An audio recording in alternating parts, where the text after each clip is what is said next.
Well, welcome this afternoon. I'm Wendy DeWitt, representing the Mendocino Women's Political Coalition, and Mr. Glenn McGourty has been gracious enough to spend some time with us and answer a few questions so that the voters can get to know him. He has lived on a ranch here in Ukiah area for over 30 years, raising two children, been involved in community activities with Parks and Rec, with the school board, among other organizations, a long time community advocate, and we are here to find out what this educator, farmer, and scientist has to bring to the table as a supervisor running for District 1.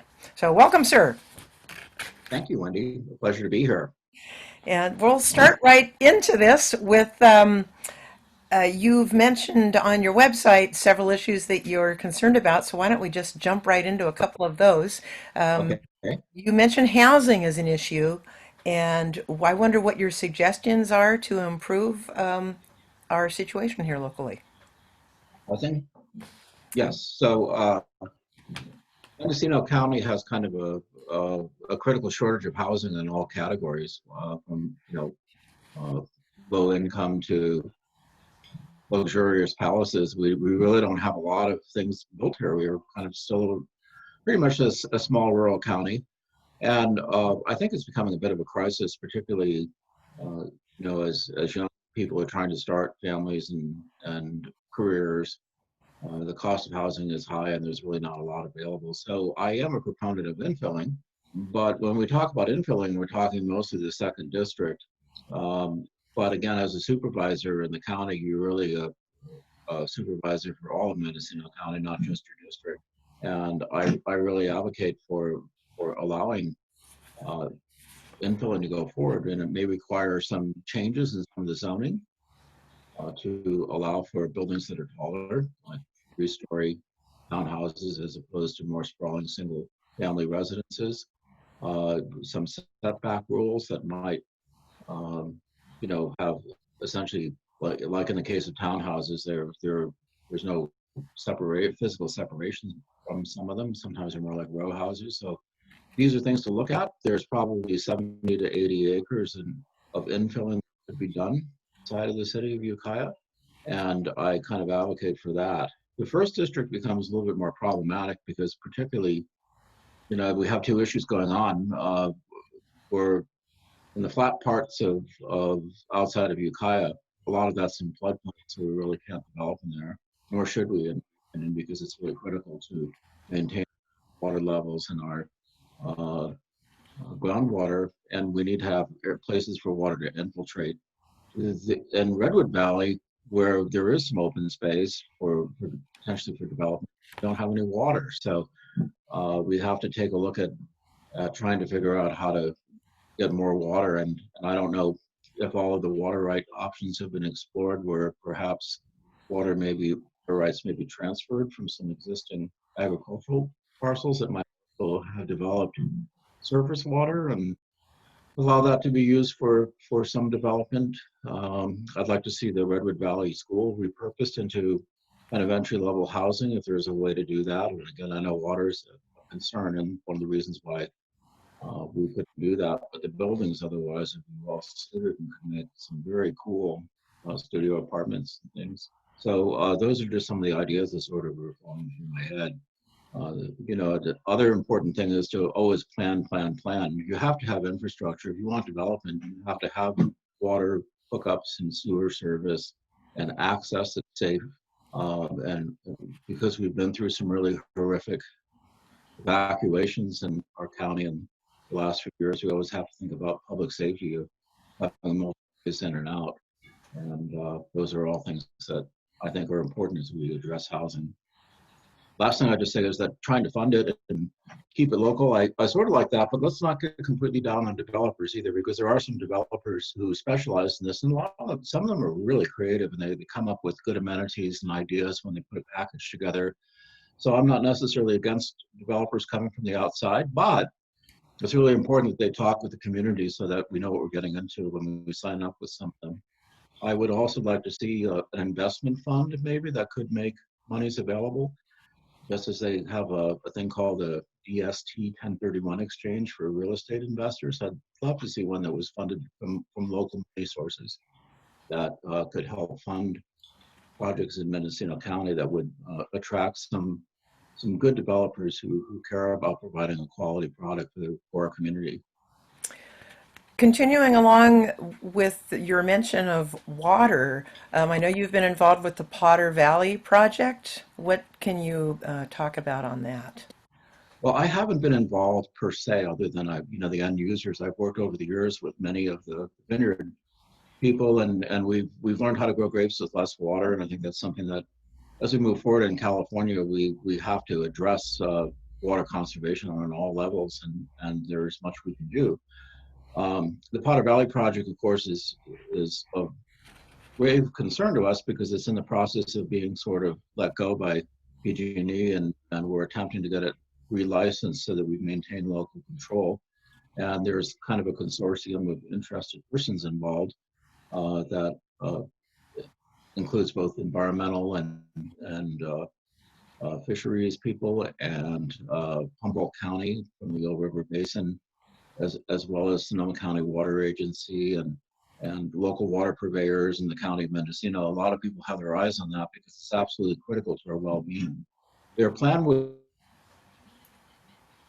be to take down Scott Dam and then just have winter diversion, which presents some real problems. First of all, if you're a person who lives along the shoreline of Lake Pillsbury, it's not real exciting to hear that because people have built homes and a community out there.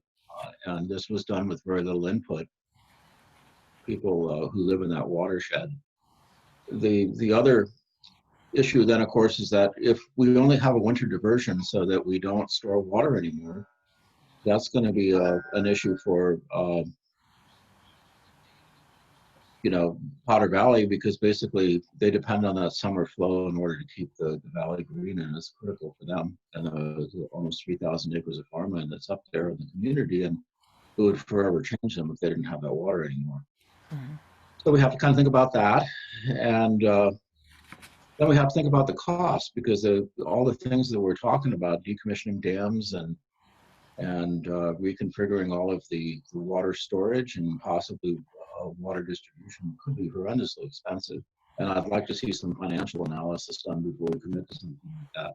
I'd also like to talk with the fisheries people about, are there other things that we could do in the Yell River system? Are there other legacy problems that could be addressed that could improve habitat to where it would make, because when the 1964 floods happened up there, Caltrans really banged out 101 freeway, and in the process cut off a lot of tributaries and things with culverts and such that the fish could no longer use that habitat.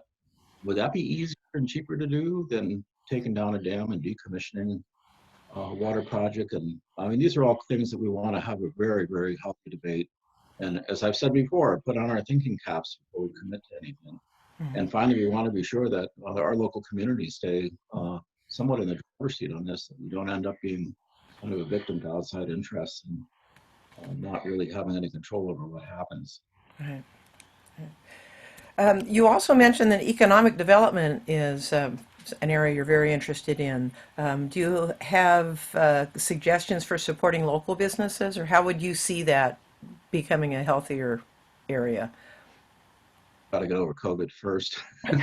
Yeah. Our local businesses are taking such a drubbing with tourism basically at a standstill, and so many people who are invested in restaurants and small businesses that really can't have anyone come into your establishment. That's really a problem. So we're looking forward as to dealing with this, and and seeing the effects of COVID minimalized as much as we can while staying healthy. And if you follow the procedures, you live with the pandemic by socially distancing, wearing a mask, washing our hands. Those things work. I mean, we're not just saying that to support a political party or make a statement against one. I mean, it's science. And of course, I'm a big proponent of science, and we've been through pandemics before. If you go back and look at the pandemic of 1918, that's basically how they worked their way through it. Was pretty much the same way we are now. And the polio pandemic's the same sort of thing. Before we had vaccines and stuff, we had other procedures that were kind of inconvenient, but they work. That into account now as we try to make our way forward and reopen and get our economy going. Besides that, I also support uh, having some of our TOT tax or transient occupancy tax to be used to promote Mendocino County, because we need to build kind of our financial infrastructure here, and or should say financial capacity, and work towards having living wage jobs, and we can do that if we don't have to build a bunch of new hotels or anything. All we have to do is fill them up, and get it so that we have a higher occupancy than we do now, because most of the time our businesses and restaurants are operating about half capacity when we look at a 12-month calendar. Mhm. And that's something that I fully support, is putting some money into promoting our region.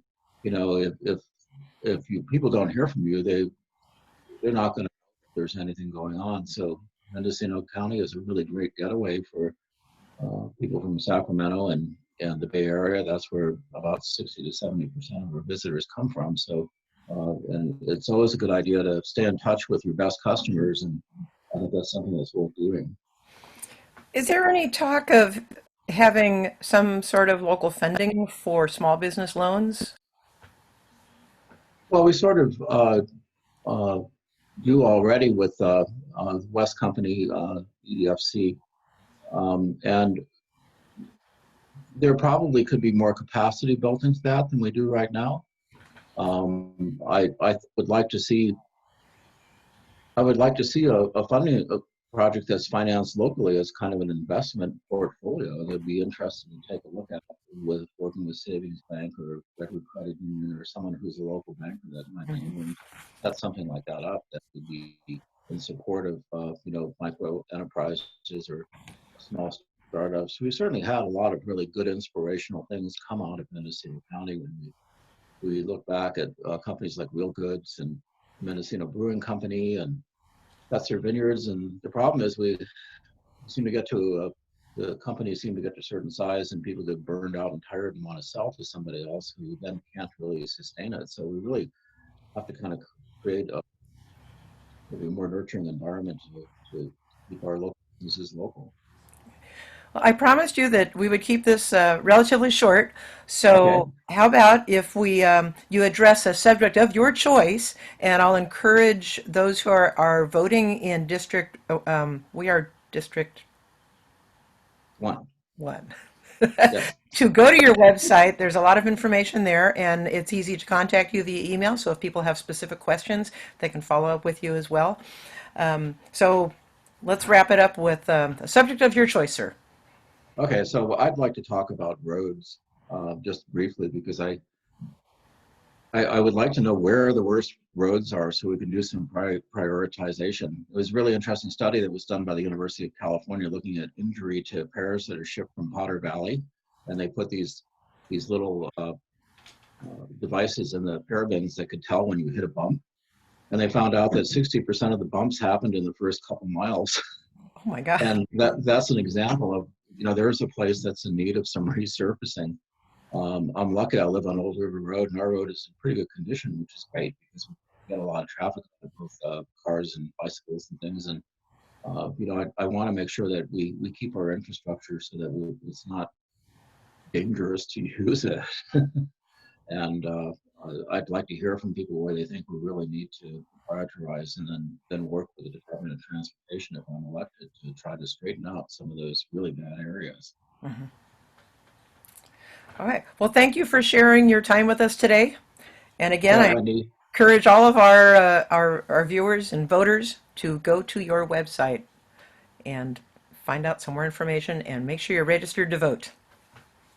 I concur. Make sure you vote. Okay, thank you, Wendy.